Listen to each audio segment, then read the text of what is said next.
comentarles sobre este tema. Recuerdan, ayer dijimos que no nos dimos cuenta, pero resulta que tenían que ustedes presentar su preinforme hoy día, ¿no ven? Y martes 19 tenían que presentar el preinforme del laboratorio 6 y de los ejercicios 6. Y ayer nos dimos cuenta que no, nos faltaba muy poquito para terminar el capítulo 6, pero de todas maneras ustedes tenían que hacer el preinforme. Así que ayer yo les pasé un mensaje indicando que se ha suspendido esta presentación. También se va a suspender nuestro examen del sábado, de este sábado, porque por empezar no tenemos los elementos para habilitarles al examen. Entonces todo se ha postergado una semana. Entonces lo que tenían que hacer, por ejemplo, hoy, la presentación del preinforme, eso lo vamos a hacer el próximo martes. Y el martes 26, que tenían que presentar el preinforme 7, ustedes van a presentar el preinforme 6. Y también la solución de la guía de ejercicios 6. Entonces, ese martes con la presentación, se les va a habilitar para que el sábado 30 demos el examen 6. Ahora, dicho de esa manera, con esa postergación, este jueves 21 no van a hacer ustedes el laboratorio 5. El laboratorio 5 recién lo vamos a hacer el jueves 28. En vez del laboratorio 6 está el laboratorio 5.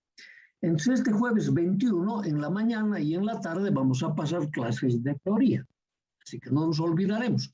Por eso quise empezar por esta filmina. Ahora, con esa postergación, todo se ha ido postergando una semana, pero lo que no se ha postergado es nuestra fecha final. No se ha postergado porque entre el examen 9 y el examen 10, nosotros teníamos una semana ahí guardada, que un sábado no teníamos que tener examen. Entonces, de ahí que lo único que hemos hecho es reacomodarnos y habilitar ese día como examen, que es el sábado 20. Ahí vamos a dar el examen 9, sábado 20 de noviembre, obviamente. El sábado 27 vamos a hacer nuestro examen 10. Y finalmente vamos a terminar el jueves 2 de diciembre haciendo nuestro laboratorio 10. De igual manera se mantiene nomás la fecha jueves 8 de diciembre para nuestro posible examen 2T, en caso de que tengamos gente cuya nota final esté entre 40 y 50. Ellos van a ir al 2T. Pero los que tengan más de 50 para esta fecha, pues esos no van al 2T directamente, o estarán aprobados o estarán reprobados. Así que este es nuestro nuevo cronograma. Ustedes hagan una captura de pantalla para tener la relación con fechas. Todo lo que está resaltado en negrillas, ¿no?, está mostrando que se han ido postergando una semana tanto presentaciones como realización de laboratorio como examen. Y estamos terminando en la misma fecha, jueves 2 de diciembre, laboratorio 10 a horas 2 de la tarde. Y si tenemos rezagados, van a dar su 2T a su siguiente semana. Ok. Entonces, esto es lo que quería compartir primero con ustedes. Entonces, no se preocupen. Reitero, este fin de semana no tenemos examen. Hoy no tenemos que presentar el preinforme 6. Recién es la siguiente semana. Y nos falta muy poquito para terminar ese capítulo 6. Lo vamos a hacer ahora. Y seguramente nos vamos a introducir a nuestro capítulo 7. Ok, dicho eso, voy a cambiarme de filmina y vamos a compartir otra pantalla. A ver, esta. Espera un segundito, tengo que poner. No, esto. nosotros estamos aquí, uso compartido, función de compartir, esto lo vamos a eliminar. A ver, aquí está.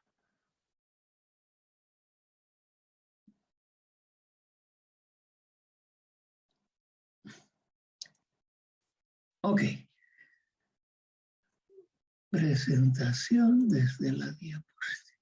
Bien, acabamos de cambiarnos de Filmina. Estamos presentando el amplificador de simetría complementaria. Esta parte es repaso porque esto ya habíamos hecho, funcionamiento dinámico de nuestro amplificador de potencia. ¿Están viendo esa nueva Filmina? Hola. Sí, ingeniero, se ve. Ok, perfecto. Entonces, la primera parte vamos a repasar. Es muy sencillo porque ya son ecuaciones que habíamos desarrollado con anterioridad y lo único que hacemos es ratificar. Ok. Inicialmente, si ustedes recuerdan, para llegar a este circuito compuesto de 3 transistores, habíamos hecho una serie de transformaciones. La primera transformación que hicimos era eliminar la doble fuente de polarización que utilizábamos con nuestro circuito original. Es decir, utilizábamos una polarización de BCS medios para el transistor Q1 y BCS medios para el transistor Q2. Y teníamos un acoplamiento directo a la resistencia de carga. Entonces, lo que hemos hecho es eliminar esa doble tensión y utilizamos una sola tensión de polarización y un acoplamiento capacitivo a la carga. El condensador, habíamos mencionado, llega a cargarse en el momento de encender o de aplicarle la tensión de polarización a un valor BCS medios, fijándome la tensión en la unión de los emisores de los transistores Q1 y Q2 al valor BCS medios, restableciendo el reposo Q1 y Q2 polarizados al corte. Y eso significa que las corrientes de base, la corriente de colector de ambos transistores son iguales a 0. Solo tenemos la tensión colector-emisor de cada uno de ellos que toma el valor BCS medios. Y ese sería el punto de trabajo del transistor. También habíamos modificado el circuito de entrada. Es decir, nosotros teníamos acá un potenciómetro y variando el potenciómetro cambiábamos las condiciones de los transistores Q1 y Q2 dependiendo el desplazamiento del potenciómetro, si lo realizamos hacia las tensiones positivas o el desplazamiento lo realizamos hacia las tensiones negativas o al elemento de referencia. Entonces, de esa manera, Q1 estando cortado entraba a la zona activa, en cambio Q2 del corte entraba más al corte. Y cuando el potenciómetro desciende al punto de referencia, sucedía lo contrario. Q1 estando cortado entra a la región de corte, Q2 del corte entra a la región activa. En ambos casos, en ambos extremos, Q1 y Q2 procuran llegar hasta la saturación. Esas eran las condiciones de funcionamiento, por lo tanto hemos dicho eso se puede reemplazar con un transistor polarizado en clase A. De tal manera que la tensión colector-emisor del transistor Q3 tenga el valor BCS medios. Lo mismo dijimos para la caída de potencial en R1, tiene que ser el valor BCS medios. Hicimos esa corrección o esa modificación, entonces ya tenemos un transistor Q3 como excitador del par complementario. El transistor excitador tenía que trabajar en clase A. Su punto de trabajo estaba determinado. Pero cuando sucede aquello, nos dimos cuenta que la tensión colector-emisor de los, vaso-emisor de los transistores Q1 y del transistor Q2 no sobrepasaban la tensión de arranque, B de gamma. Y si estos son de silicio, estamos hablando de una tensión de 0,6 de voltio para cada uno de ellos, entre las bases una tensión equivalente a 1,2 de voltio. Y si fueran de germanio, serían 0,2 y 0,2 entre base y base serían equivalente a una tensión de 0,4 de voltio. Entonces dijimos, esa tensión que no sobrepasa al de arranque en los transistores Q1 y Q2, me dice, produce una distorsión en el circuito de salida. Y esa distorsión se llamó distorsión por cruce. Entonces, para evitar la distorsión por cruce, hemos prepolarizado las bases. Es decir, les hemos fijado una tensión en la unión entre el colector y las bases, entre la unión del colector de Q3 y la base de Q2, la unión del colector de Q3 y la base de Q1, un elemento que me permite fijar esa tensión. Por ahora mostramos una simple resistencia. Ahí hemos puesto un otro transistor que me permite ubicar a los transistores Q1 y Q2 en el borde de la conducción, prácticamente ya en conducción.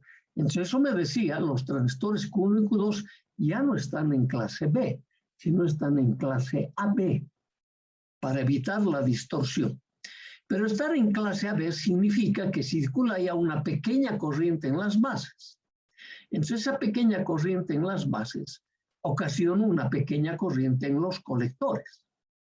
Por ese hecho, para darle algo de estabilidad, hemos incluido estas dos resistencias puestas en el emisor de los transistores Q2. De esa manera hemos llegado a esta estructura. Ok, entonces ya teníamos compensado la distorsión por cruce, teníamos también algo de estabilidad debido a estas resistencias muy reducidas puestos en el emisor. Y nos estábamos preguntando si en esas condiciones todavía sobre la carga teníamos nuestros 360 grados eléctricos o un valor menor. Y si era un valor menor, ¿cuánto menor de aquello?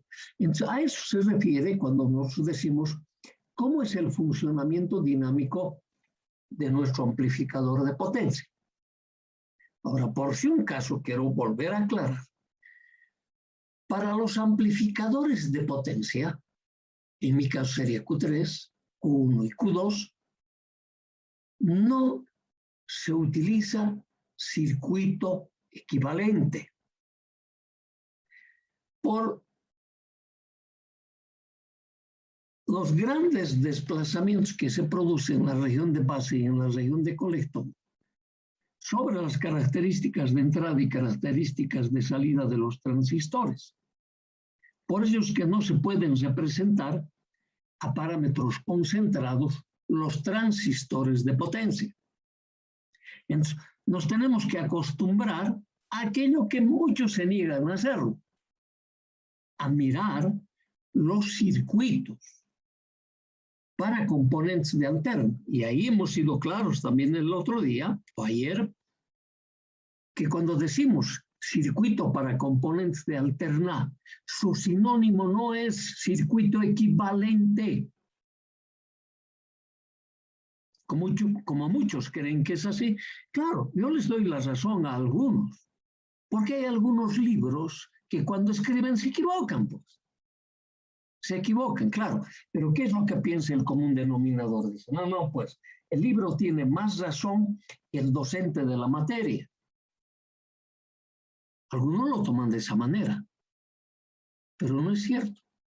Si tú lees libros realmente especializados, y esos libros especializados te hemos dado en la lista adjunta a nuestro programa, ahí te van a decir en forma clara que para amplificadores de potencia, o sea, para transistores que se dedican a amplificar potencia, no existe circuito equivalente. Entonces, tengo que recordar desde el capítulo 2 cómo me han enseñado el circuito para componentes de alterna. Y eso es lo que tengo que dibujar. No se olviden, por favor. Ok. En esas condiciones, todavía estamos transformando esta energía de continua recibida en energía de alterna en la carga, en base a un generador de excitación, que en este caso sería el transistor Q3. Ok. Entonces, en función de eso, decimos, los transistores lo único que hacen es transformarme energía de continua en alterna entregada a la carga. Entonces yo digo, ¿cuál es el valor de la energía entregada? El valor BCC. Entonces me dice, entre estos dos extremos de esta gráfica, ¿no ven? Entre estos dos extremos de línea segmentada, yo tengo ahí la tensión aplicada, BCC. BCC. Entonces, si recordamos con nuestro primer circuito, aquí estaba el nodo D y aquí estaba el nodo E. Entonces me dice, aquí está el nodo D y aquí está el nodo E. Luego, a lo largo de todo el desarrollo hemos dicho, ¿sabes qué? Algunos de los nodos yo tengo que fijarme como referencia, porque no puedo estar mostrando cada vez el tema de la relatividad. Entonces, de esa manera dijimos, ¿saben qué? Ahora para analizar siempre vamos a tomar como referencia el nodo E. Entonces, el nodo E que está aquí es tierra para mí. GND, tierra. Por lo tanto, este es el valor BCC con respecto a esta tierra. Entonces me está diciendo, este valor de energía de continuo, tengo que transformarlo en este valor de alterna. Ahora, el amplificador es cada vez más perfecto si yo todo lo que recibo, o sea, todo lo que recibo es esto, lo transformo en alterno. ¡Oh, excelente! Pero eso no es así. A ver, ya sabemos. Sería una máquina perfecta, su rendimiento sería un 100%. Y aquí hemos encontrado que el rendimiento en los amplificadores, claro, lo hicimos para el push-pull, amplificador clase B, y este también es clase B, era aproximadamente un 80%. Entonces, del 100% de energía que recibimos, el 80% transforma en alterna y el 20% disipan estos transistores como sobre elevación de temperatura. Entonces, eso estamos queriendo ratificar acá. Me dice, ¿cómo estamos transformando? Entonces, yo me fijo mis circuitos, ¿cómo funciona? Me dice, cuando este conduce, cuando entró de la zona de corte a la zona activa, lo máximo que hace es llegar hasta saturación. Entonces me dice, lo que voy a restar de BCC va a ser la tensión colector emisor de saturación. Y conceptualmente nosotros manejamos y decimos, cuando el transistor llega a saturación, él tiene la máxima corriente circulante entre sus terminales colector y emisor. Entonces, por esta resistencia tengo la corriente máxima. Esta resistencia es de bajo valor, pero con esa corriente máxima produce una diferencia de potencial. Entonces me dice, este nodo, con respecto a este valor, lo voy a obtener BCC menos esta diferencia de potencial colector-emisor de saturación, menos la caída de potencial en RE, que es esta suma. Entonces me dice, este es el valor máximo, estoy disminuyendo la tensión colector-emisor de saturación y la diferencia de potencial en esta resistencia que lo estoy llamando BR3. Algo parecido tengo que hacer para cuando yo estoy en el valor de mis referencias, estoy aquí en tierra. Entonces, cuando estoy en tierra, me dice, tengo que ir sumando. Entonces, aquí lo hemos distribuido de la siguiente manera. Lo he sumado a la tensión colector-emisor de saturación del transistor Q3, la tensión base emisor de saturación del transistor Q2 y la caída de potencial en esta R3, que es exactamente lo mismo, ¿no ve? Pero nosotros sabíamos que no era simétrico, porque la excitación aquí no es simétrica. Lo que excito a un transistor no es lo mismo que lo que excito al otro transistor. Aquí tengo una diferencia, que después lo vamos a ver en el circuito también. Aquí lo estamos viendo, obviamente. Ok. Entonces me dice, esa es la suma, sí. Y por ahí hemos trazado esa componente de alterna. Entonces me dice, puedo calcular ahora la potencia entre este valor máximo menos este valor máximo. Entonces es la señal pico a pico de la componente de alterna que estoy cargando, que estoy sacando sobre esta resistencia de carga. Y es lo que hicimos. Entonces ahora, cuando Q sub 1 conduce hasta aproximarse a saturación, esto es lo que pasa. ¿No ven? Ahora el otro, cuando Q sub 2 conduce hasta saturarse, punto A2, esto es lo que sucede, que es esta suma, es esta diferencia. Entonces me dice, para sacar la tensión pico a pico, ¿qué tengo que hacer? BA1 menos BA2. Es esta tensión. Pico a pico es BA1 menos BA2. Son valores que estamos determinando del circuito resultante. Ok.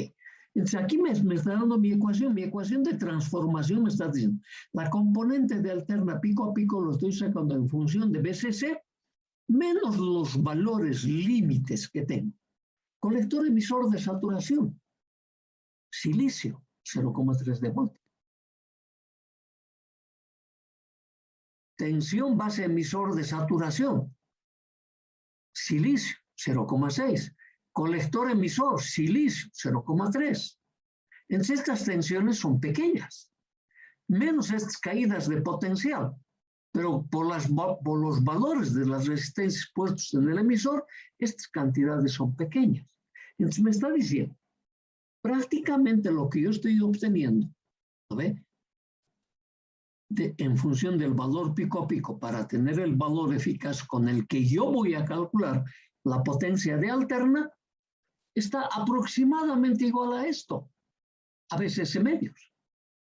¿No ve? Claro, estoy restando lo que realmente está sucediendo en el circuito. Y fíjate vos que cada una de las cosas fueron apareciendo a medida que hemos ido analizando el amplificador. Es así como tú tienes que proceder cuando algo tienes que diseñar. No es que ya hay un circuito y me dice, en base a este circuito diseñame. El circuito lo tienes que crear tú y tú tienes que ir imaginándote en base a cómo funciona un transistor, qué distorsiones le estás introduciendo y cómo tienes que corregirlos. Entonces esto va saliendo de ese análisis. No es que alguien te dice, no, pues entonces hubo un primer genio. No. Es que el electrónico no apareció cuando nosotros aparecimos Ingeniero, sobre la Tierra, mucho después. Ok. Ingeniero, disculpe. ¿Sí? Una duda, ingeniero, disculpe, Dime. por favor. Dime. Quería poner el siguiente detalle. Digamos que Q1 está saturado, está trabajando saturado, ¿no? ¿Sí? Ya, y entonces el condensador C, que está ¿Sí? antes de la carga, se va a cargar a BCC, ¿no ve? Claro, va a incrementar el BCC medios adicional. Quiero... ¿No ve? En realidad va a ser, porque RC en general es de 2 ohmios, ingeniero. Es muy baja No, su 8 impedancia. ohmios, son los parlantes comunes 8 ohmios. 2 ohmios son de sí, los auriculares. Ya. Ok. 8 ohmios, y digamos que es 8 ohmios, ingeniero, Sí. pero igual va siendo una baja impedancia, entonces... No, obvio, por eso que tiene una constante de tiempo rápida. Sí, entonces digamos que es como casi que no existiera. En todo caso, a lo que yo voy es que el condensador se va a cargar a más BCC, ¿verdad, ingeniero? Así es, porque aquí solo va a caer la tensión colector emisor de saturación, tu 0,3, más esta caída de potencial en el R3, prácticamente el condensador se carga BCC. Y cuando dijimos que tienes que elegir lo electrolítico, habíamos pensado solo en BCC medios, pero dijimos que en una condición es mejor elegirlo con BCC, ¿te acuerdas? ¿La clase pasada no lo hemos dicho eso? Sí, ingeniero. Ok. Sí, ingeniero. Entonces, lo que yo veía es lo siguiente. Sí. Inmediatamente, como está en la gráfica, ahí en la gráfica senoidal, Sí. el transistor Q2 también va a trabajar en saturación y se va a apagar Q1, ¿verdad? No Entonces, inmediatamente. en un Sino tiempo, que, claro, senoidal, ¿no? Tienes que siempre hacer la secuencia. Aquí has Sí. aplicado tu semiciclo positivo. Este transistor ha ido a la saturación, entre tanto está cortado. Entonces Sí. toda la corriente está circulando así. Luego va disminuyendo la tensión hasta llegar a la de equilibrio. El equilibrio aquí, ¿cuánto va a ser? BCC medios. Entonces Q1 y Q2 están cortados, ahora tienes que aplicarle el semiciclo negativo Q2 del corte va a entrar a la zona activa, llegando a la saturación, conduciendo la otra corriente. Entonces, ¿qué me Sí, dice? ingeniero. ¿El condensador va a disminuir a cuánto? SC medios a 0. Ingeniero, ahí estaba viendo una situación. Cuando el transistor Q2 ya esté en saturación, va a ser prácticamente como si fuera una conexión directa hacia tierra, ¿verdad? Exacto. Entonces, imaginemos eso y usted va a darse cuenta que la carga en el condensador C es menos BCC hacia la resistencia de carga. No, pero no hay En menos BCC. Ese menos no hay, BCC pero es 0. sí, ingeniero, pero la carga se mantiene en el condensador. No, ¿Se da en el cuenta? Se condensador mantiene va a en el disminuir condensador. la tensión hasta aproximarse al valor de 0. Sí, pero no disminuye tan rápido, ingeniero. Es Porque, mucho más rápido por la baja resistencia que tienes. sí, pero en general estos condensadores son de 10.000 microfaradios, no son tan No, bajos. estás exagerando al decir 10.000. A lo sumo son 100, 200, 300, 1.000 microfaradios. A lo sumo. Ya. Bueno, esa era mi pregunta, mi duda, Sí. ¿no, ingeniero? Pero Entonces, nunca va a llegar a 0. ¿Por qué nunca va a llegar a 0? Te están diciendo, mira esta tensión, esto es lo que va a existir, esto es lo que va a disminuir el condensador hasta este valor. ¿No ve? No toca sí. tierra. En todo caso, si usted se imagina el circuito con el transistor en saturación, es como si hubiera una línea cortada hacia tierra y ese condensador se convierte como en una batería que va a mantener algo de voltaje. Obvio, por eso te estoy diciendo es que va a mantener una determinada tensión.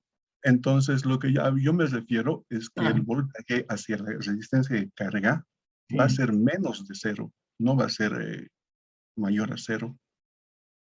A eso me refiero. Es este el valor que va a quedar. Sí, claro, 0 pero sería este. el análisis de esa gráfica, ingeniero, es sin el condensador. No, este es con el condensador. No está. No te olvides, ¿quién te garantiza que este punto esté a BCC medios? Esa es la otra pregunta. ¿Es BCC? Digo, es el condensador. En algunos amplificadores, ingeniero, que yo he en visto. Todos los amplificadores. No, en algunos amplificadores digitales, los tipo H. Digitales, no confundamos pues. O sea, mira. No, me refiero a que utilizan el mismo circuito, ¿ya? No es el mismo circuito. No. Por favor, los amplificadores digitales utilizan estos transistores, trabajan solo en conmutación de saturación o corte, pero no hay zona activa.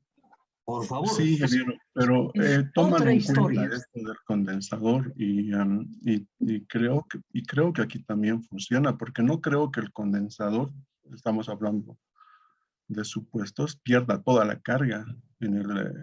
No, pero no se trata de que bote toda la carga. No se trata de eso, porque a las claras está que no está eliminando toda la carga. A las claras. Precisamente esta gráfica te está mostrando aquello. Pero no confundas los amplificadores digitales. El transistor solo trabaja on-off, o sea, nada de conducción o toda conducción.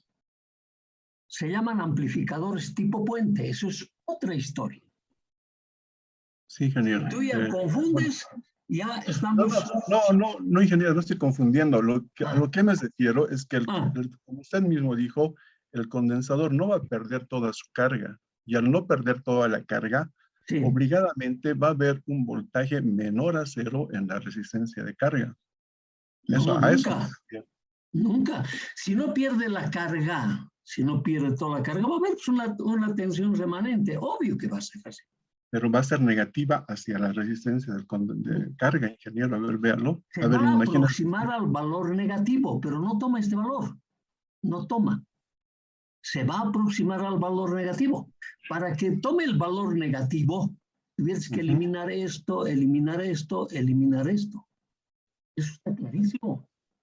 Sin embargo, en algunos circuitos de amplificadores, que lo que pasa, ingeniero, es que yo reparo estos equipos. No, está y bien. he visto que en nuestro oscopio que el voltaje con este tipo de circuitos en la resistencia de carga aumenta de pico a pico. En realidad no es BCC, es algo más de BCC. No, Y no, no, no, no, no. No, no, no, no, imposible, pues, a ver. Estuvieras teniendo vos una máquina, pero más que perfecta, cuyo rendimiento sea más del 100%. A ver, vos, justamente. sea analítico, a ver, sea analítico. ¿No ve? No te olvides que en los condensadores también hay carga estática. ¿Sabes lo que es eso, no ve? Sí, eso, No justamente puedes, por esa carga, ingeniero, es que el voltaje por eso es tiene que por eso mismo no puedes tener más energía de lo que tú tienes que convertir. Si no es, uy, lo mismo se ha descubierto la piedra filosofal. Eso no es así. Solo puedes, No, es como decir, no, ¿sabes qué? Tengo mis bolsillos vacíos, pero yo no sé qué hice, metí mi mano y saqué plata. no, No puedes ingeniero, sacar más de tu bolsillo yo no de me lo que has refiero a puesto, que ¿no la ve? energía se esté inventando, sino me refiero a que este condensador también se carga, pues cuando Pero uno obvio, si está lo en que hemos dicho, si saturación. en base a eso funciona, pues si no se cargaría, no funcionaría este sistema. Bueno, a eso me Precisamente en refería, base a eso ingeniero. Esa funciona. era mi duda, Pero porque no, es que tú me estás he diciendo visto otra esto, cosa en tu duda, me estás diciendo que está apareciendo más energía, me has dicho No, que ingeniero, cerrando estos no, equipos, no, notas que hay más energía, no puede haber más energía, lo no, que ingeniero, estamos transformando. ingeniero, disculpa, no estoy diciendo eso. Lo que yo dije es que cuando el cubo no está en saturación, Ah, el condensador se carga. Luego, por la ¿a qué función valor se va a senoidal, cargar? a más BCC, ingeniero. Hasta a lo sumo a más BCC. Entonces, por eso te Sí, digo, sí, ingeniero. no puede entregar más energía que eso, pues. Sí, Clarísimo. ingeniero, a lo que yo, no me explico bien, quizás, ingeniero, disculpe, No, no, pero está bien, no, lo que yo le decía es que ese BCC se nos va prácticamente